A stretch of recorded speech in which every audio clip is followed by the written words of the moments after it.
Now, the number of leases granted is currently capped, meaning it's likely that no more will be released. Gas, homes, and cars are all getting more expensive. Fox Business Network's Gary Willis explains in today's Fox Meets Business Report. Soaring prices are hitting home. The Commerce Department says the number of homes being built fell 9.5% in April from the month before. A lot of builders delayed projects because of a surge in the cost of lumber and supply shortages. And it's getting more expensive to buy a new set of wheels. Kelly Blue Morning, Joyce. How are you? Estimated average transaction price for a light Yeah, glad to have you back. $1,768. My producer prepped you on what's going to happen after this tease, right? $864. You've got lines this morning here on the show. I'm a part of the news Tuesday. I think you can handle it. I think you can. And I thought it would be cool in a row. To have And some like good news for coffee kids cup, who want to like you invest have in your the coffee cup. market. Fidelity is launching an investing and savings account. All right. The service, which is called the Fidelity. Mine's empty if you want to use that one. It is? But I was like, I think that's Coda. Okay, Yeah. here we go. Hi. I'm in the way, I'm sorry. Don't drink from it, just show it off. Parents need to have a Fidelity account too. That's business. I'm Jerry Willis.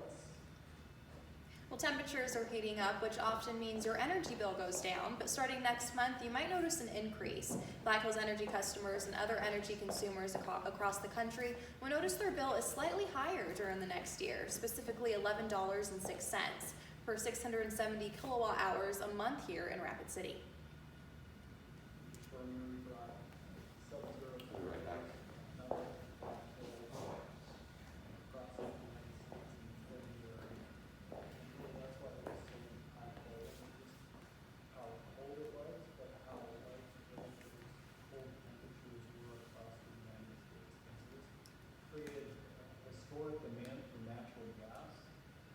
Black Hills Energy spent 5 times the amount on natural gas in February 2021 than a normal February, resulting in cost increase. AIR said this air effect of Winter Storm Uri is hitting people later rather than sooner because the South Dakota Public Utility Commission took time to decide how to best implement the cost onto customers.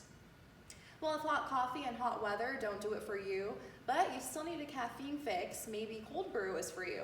In today's Consumer Reports, Alicia Garcia explains how using a few simple tools you probably already own, you can make cold brew coffee at home and save a lot of money. So yeah, You can hear Alicia saying that intro. Yeah. Like how she writes and talks. He covers all things coffee Yeah. at CR. His kitchen is overflowing with caffeine-related gadgets. However, he says you don't need any of them to make a fine batch of cold brew coffee. cold brew coffee is aimed to just brew with cold water instead of hot water. Because of that, it has to brew for a much longer period of time. The only supplies you'll need are 2 lidded jars that can hold more than 3 cups of water, a coffee filter, a funnel, and your favorite coffee beans, coarsely ground. You'll want a quarter pound of coffee, roughly 1.5 cups, for every 3 cups of cold water.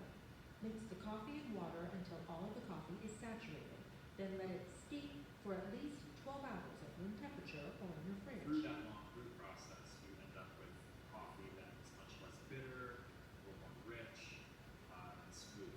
After steeping, grab that second jar and place the funnel, then the coffee filter on top of the open lid, and slowly pour your brew through. Think of cold brew as highly concentrated coffee, so you'll want to dilute it using a 1-to-1 or 1-to-1.5 ratio of cold brew concentrate. to Whatever. Just give it to me. Time to enjoy Take the whole what you thing. add, ice, or any milk and sweeteners you prefer. Still tempted by coffee gadgets? Consider the squeeze in our automatic cold brew coffee maker, which brews in 25 to 45 minutes. With your Consumer Report, I'm Alicia Garcia.